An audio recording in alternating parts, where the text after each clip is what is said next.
akan mengadakan konferensi pers sehubungan dengan telah dilakukannya pelaporan terhadap sejumlah nama, totalnya ada 7 orang yang berada di kubu Joko Widodo berkaitan dengan adanya dugaan tindak pidana yang kurang lebih sama dengan yang dilaporkan saudara Joko Widodo, yakni fitnah, pencemaran, menyerang kehormatan, yang itu semua sudah diterima oleh penyidik Polda Metro Jaya beberapa hari yang lalu. Nanti akan ada rinciannya dari Bung Gafur Sangaji.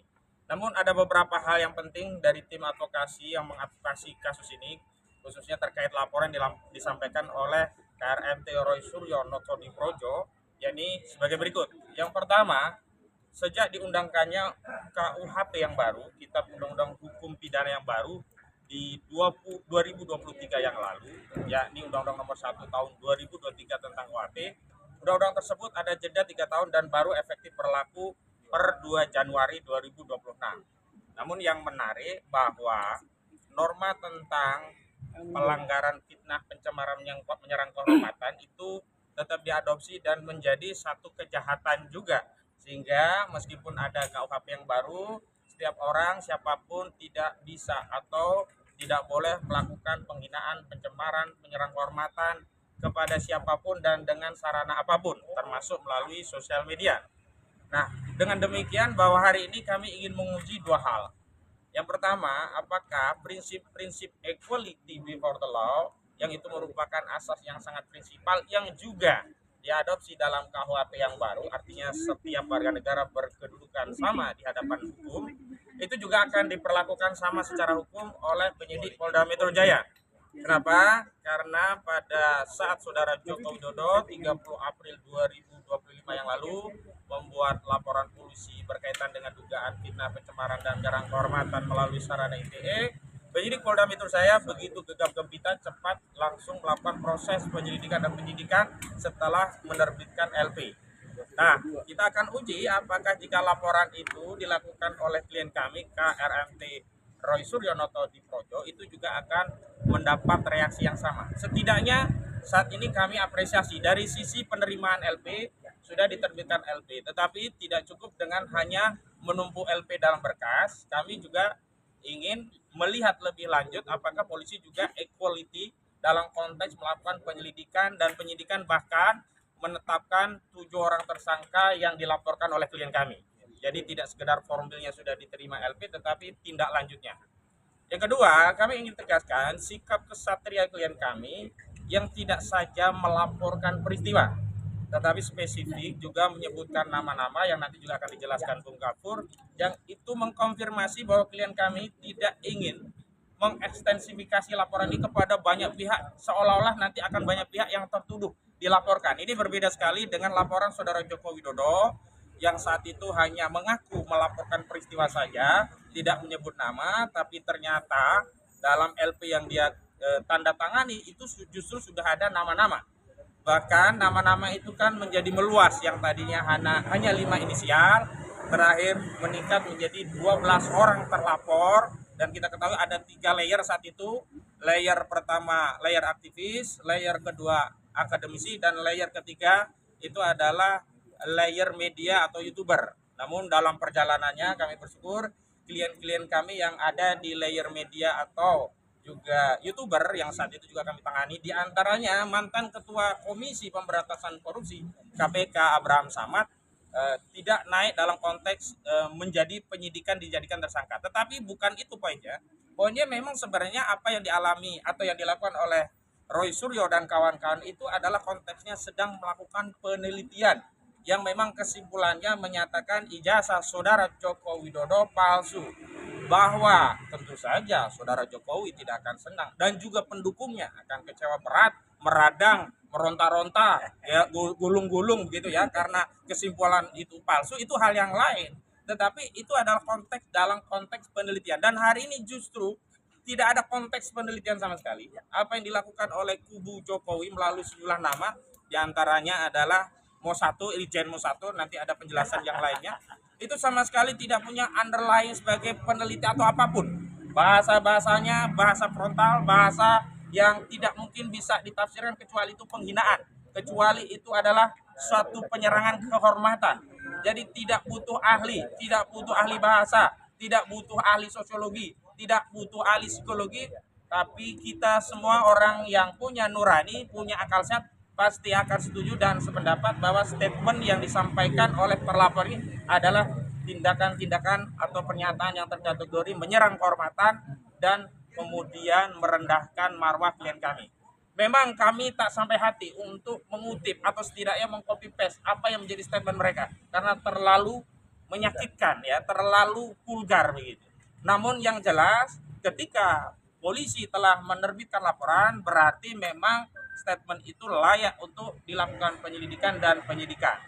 Yang ketiga, ini sekaligus penegasan kepada kubu Joko Widodo bahwa saudara telah memulai perang terbuka dengan membuat laporan polisi pada 30 April 2025 yang lalu. Dan hari ini laporan yang dilakukan klien kami bukanlah perang yang dimulai oleh klien kami, tetapi ini adalah balasan terhadap siapapun yang ada di kubu Jokowi yang terus membela dan membelanya dengan serangan-serangan yang di luar nalar kami. Dan karena kita negara hukum, setiap tindak kejahatan apapun meskipun baru dugaan, maka sudah menjadi kewenangan hak dari klien kami untuk membuat laporan polisi. Jadi sekali lagi, kalau kami dulu sudah menyatakan siap melayani, meladeni apa yang akan dilakukan oleh kubu Jokowi dan seluruh pengikutnya, seluruh ya pentaklid butanya, hari ini kami tegaskan ini adalah bagian dari kesiapan kami baik prinsipal maupun tim advokasi untuk menuntaskan. Dan kami minta dukungan seluruh rakyat Indonesia karena apa yang diteliti oleh klien kami Roy Suryonoto di Projo itu bukan untuk dan atas nama kepentingan pribadi, tapi ini bagian dari perjuangan untuk menyelamatkan bangsa dan negeri ini dari legasi sejarah buruk pernah dipimpin oleh seorang presiden yang berijazah palsu. Itu harus kita tuntaskan. Dan saya menghimbau kepada saudara Joko Widodo, jika masih tersisa sedikit sikap negarawan dari saudara meskipun tidak lagi menjadi presiden, maka hentikanlah seluruh tuduhan-tuduhan yang tidak berdasar. Saudara telah menuduh ada orang besar di balik perjuangan klien kami. Saudara tidak membuktikan apa yang menjadi tuduhan saudara. Padahal saudara berulang kali menyatakan siapa yang mendalilkan, siapa yang menuduh, dia harus membuktikan. Maka hari ini kami katakan bahwa saudara telah menuduh ada orang besar di belakang kami, maka saudara harus membuktikan. Dan terbukti selain kami sudah melakukan berbagai bantahan bahwa ada orang besar, bahkan pada tanggal 31 Juli 2025 yang lalu kami sudah mengirimkan somasi kepada saudara Joko Widodo. Tetapi sampai hari ini tidak respon dan saat itu ternyata memang intensitas tuduhan itu turun. Baru kemudian di tanggal 4 Desember 2025 saudara Joko Widodo kembali mengulangi tuduhan orang besar saat diwawancara oleh stasiun Kompas TV. Jadi sekali lagi kehadiran Partai Demokrat yang juga melaporkan tuduhan orang besar meskipun tidak kepada saudara Joko Widodo, kepada orang-orang yang mengedarkan tuduhan yang kami yakini tidak mungkin lepas dari izin persetujuan atau setidaknya arahan dari saudara Joko Widodo, karena saudara Joko Widodo sendirilah yang pertama kali mengedarkan tuduhan orang besar. Jadi itu ya 3 prinsip dasar kami dalam konferensi pers, dan selanjutnya secara teknis Bung Abdul Ghafur Sangaji akan menyampaikan rinciannya. Silakan Bung. Ya, terima kasih Bang Ahmad Kozinudin. Assalamualaikum warahmatullahi wabarakatuh. Waalaikumsalam. Salam Hatbaha. Pada kesempatan yang baik ini, pertama-tama saya mengucapkan selamat tahun baru kepada semua rekan-rekan media dan seluruh masyarakat Indonesia, bahwa pada tahun baru ini, sebagaimana tadi sudah disampaikan oleh Bang Ahmad Kozinudin, kita sudah punya produk hukum pidana nasional yang berlaku secara bersamaan, yaitu Undang-Undang Nomor 1 Tahun 2023 tentang KUHP dan Undang-Undang Nomor 20 Tahun 2025 tentang KUHAP berlaku secara bersamaan sejak tanggal 2 Januari 2026. Dan kita bersyukur kedua produk hukum itu telah mewakili nilai-nilai Pancasila, kemudian Undang-Undang 45 dan kearifan lokal, karena di dalam hukum pidana material kita sudah diadopsi namanya peradilan adat atau nilai-nilai hukum adat di dalam hukum pidana material kita. Nah, tahun baru tentu selalu ada hal baru, tentu selalu ada semangat baru, tentu selalu ada spirit baru, dan tentu selalu ada optimisme baru, tetapi juga tentu selalu ada peristiwa-peristiwa hukum baru. Nah, terkait dengan peristiwa hukum baru ini, terhadap polemik ijazah Pak Joko Widodo yang dari awal diduga adalah ijazah palsu berdasarkan hasil penelitian Mas Roy, Bang Rismond, dan Dr. Tifa, laporan Pak Joko Widodo kemudian diumumkan penetapan tersangka pada tanggal 7 November 2025 yang melahirkan 8 tersangka.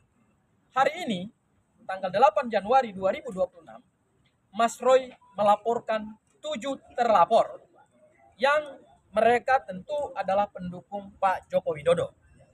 Angka 7 dan angka 8 telah menorehkan sejarah baru lagi, yaitu tanggal 7 November 2025 lahir 8 tersangka, pada 8 Januari hari ini lahir 7 terlapor. Ya, artinya angka 7 dan angka 8 ini melahirkan sejarah baru dalam konteks kekesaksian ijazah Pak Joko Widodo. Nah, perlu saya tegaskan bahwa apa yang dilaporkan oleh Mas Roy adalah dalam kapasitas sebagai seorang warga negara Indonesia, bukan dalam kapasitas sebagai tersangka. Ya, dahulu Pak Joko Widodo melaporkan Mas Roy dalam konteks sebagai terlapor. Hari ini di tahun baru kita masuk babak baru, ya, yaitu Mas Roy menjadi pelapor terhadap 7 orang yang kami duga itu adalah pendukung Pak Joko Widodo, ya. Dan yang dilaporkan oleh Mas Roy dalam konteks bukan karena merasa diserang atau bukan karena dalam konteks tuduhan ijazah palsu dia yang kemudian sudah naik dalam tahap LP Pak Joko Widodo, bukan itu konteksnya. Konteksnya adalah selama ini Mas Roy dituduh, ya, secara luar biasa, difitnah secara luar biasa terkait dengan kedudukan Mas Roy sebagai seorang warga negara yang harkat dan martabatnya dilindungi oleh konstitusi, dilindungi oleh semua kaidah-kaidah hukum pidana internasional, baik yang diatur di dalam Universal Declaration of Human Rights tahun 1948, ICCPR, International Convention on Civil and Political Rights, yang sudah kita ratifikasi dengan Undang-Undang nomor 12 tahun 2005, dan semua kaidah-kaidah hukum pidana nasional kita, baik Undang-Undang nomor 39 tahun 1999 tentang HAM, Undang-Undang Kekuasaan Kehakiman, dan 2 produk hukum pidana kita yang baru, yaitu KUHP dan KUHAP yang baru. Yang dilakukan oleh Mas Roy adalah melaporkan 7 orang yang kalau kita lihat delik kualifikasi deliknya sama dengan yang dilaporkan oleh Pak Joko Widodo, yaitu dugaan pencemaran nama baik dan fitnah. Bedanya adalah Pak Joko Widodo melaporkan dan kemudian lahir 8 tersangka itu menggunakan KUHP yang lama, yaitu pasal 310 dan pasal 311. Sekarang yang dilaporkan oleh Mas Roy itu menggunakan KUHP yang baru yang dilaporkan 2 pasal, yaitu pasal 43 ayat 2, 433 ayat 2, dan pasal 434 ayat 1. Ya. Di dalam hukum pidana kita yang baru ini, perlindungan terhadap kedudukan seorang warga negara dari fitnah dan pencemaran nama baik itu luar biasa. Ya, diatur di dalam bab 17 KUHP yang baru, dan luar biasanya di KUHP yang baru ini ada 5 pasal yang secara spesifik. Dari pasal 433 sampai pasal 437. Dahulu di KUHP yang lama hanya 2 pasal. Pasal 310 dan pasal 311. Jadi yang dilaporkan oleh Mas Roy, saya tegaskan kembali lagi, bukan karena kedudukannya sebagai seorang tersangka, tidak. Tetapi karena kedudukannya sebagai seorang warga negara yang punya hak dan dilindungi oleh konstitusi dan dilindungi oleh hukum, mempunyai hak untuk melaporkan siapa saja yang diduga telah melakukan pencemaran nama baik dan fitnah. Itu hal yang pertama. Ya. Hal yang kedua,